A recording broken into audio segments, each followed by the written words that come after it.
ನಿಯಂತ್ರಣ ತಪ್ಪಿ ಅಂಗಡಿಗಳಿಗೆ ನುಗ್ಗಿದ ಅತಿ ವೇಗದ ಕಾರು, ಮಹಿಳೆಗೆ ಭೀಕರ ಡಿಕ್ಕಿ, ಕೂದಲೆಳೆ ಅಂತರದಲ್ಲಿ ಬದುಕುಳಿದ ವ್ಯಕ್ತಿ. ಗುಜರಾತ್ನ ಮಹಿಸಾಗರ್ ಜಿಲ್ಲೆಯ ಲುನಾವಾಡ ರಸ್ತೆ ವೃತ್ತದ ಮಲೇಕ್ಪುರ ಗ್ರಾಮದ ಬಳಿ ಅತಿ ವೇಗವಾಗಿ ಬಂದ ಕಾರೊಂದು ನಿಯಂತ್ರಣ ತಪ್ಪಿ ಭೀಕರ ಅಪಘಾತ ಎಸಗಿರುವ ಆಘಾತಕಾರಿ ಸಿಸಿಟಿವಿ ದೃಶ್ಯಾವಳಿಗಳು ವೈರಲ್ ಆಗಿವೆ. ರಸ್ತೆಯಲ್ಲಿ ಚಲಿಸುತ್ತಿದ್ದ ಕಾರು ಇದ್ದಕ್ಕಿದ್ದಂತೆ ನಿಯಂತ್ರಣ ಕಳೆದುಕೊಂಡು ಮೊದಲು ಮೋಟಾರ್ ಸೈಕಲ್ಗೆ ಡಿಕ್ಕಿ ಹೊಡೆದು ನಂತರ ರಸ್ತೆ ಬದಿಯ ಕಟ್ಟಡ ಹಾಗೂ ಸಣ್ಣ ಗೂಡಂಗಡಿಗಳಿಗೆ ನೇರವಾಗಿ ನುಗ್ಗಿದೆ. ಅಪಘಾತದ ಭೀಕರತೆಗೆ ರಸ್ತೆ ಬದಿಯ ಸಣ್ಣ ಅಂಗಡಿಗಳು ತೀವ್ರವಾಗಿ ಜಖಂಗೊಂಡಿದ್ದು, ಆ ಸಮಯದಲ್ಲಿ ಅಲ್ಲಿ ನಿಂತಿದ್ದ ಮಹಿಳೆಯೊಬ್ಬರಿಗೆ ಕಾರು ಬಲವಾಗಿ ಡಿಕ್ಕಿ ಹೊಡೆದ ಪರಿಣಾಮ ಅವರು ಗಂಭೀರವಾಗಿ ಗಾಯಗೊಂಡಿದ್ದಾರೆ. ಇದೇ ವೇಳೆ ಮಹಿಳೆಯ ಹತ್ತಿರದಲ್ಲೇ ನಿಂತಿದ್ದ ಮತ್ತೊಬ್ಬ ವ್ಯಕ್ತಿ ಕಾರು ತನಗೆ ಡಿಕ್ಕಿ ಹೊಡೆಯುವ ಕೆಲವೇ ಕ್ಷಣಗಳ ಮುನ್ನ ಸಮಯ ಪ್ರಜ್ಞೆಯಿಂದ ಪಕ್ಕಕ್ಕೆ ಜಿಗಿದು ಕೂದಲೆಳೆಯ ಅಂತರದಲ್ಲಿ ಪ್ರಾಣಾಪಾಯದಿಂದ ಪಾರಾಗಿದ್ದಾರೆ.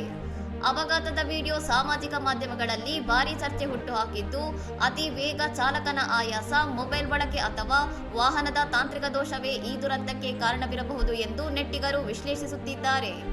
ಈ ಭೀಕರ ಘಟನೆಯು ಭಾರತೀಯ ರಸ್ತೆಗಳಲ್ಲಿನ ಸುರಕ್ಷತೆಯ ಬಗ್ಗೆ ತೀವ್ರ ಕಳವಳ ಮೂಡಿಸಿದ್ದು, ಕಟ್ಟುನಿಟ್ಟಾದ ಸಂಚಾರ ನಿಯಮಗಳ ಜಾರಿ ಹಾಗೂ ವೇಗ ನಿಯಂತ್ರಣಕ್ಕೆ ಸಾರ್ವಜನಿಕ ವಲಯದಿಂದ ಭಾರೀ ಒತ್ತಾಯ ಕೇಳಿಬಂದಿದೆ.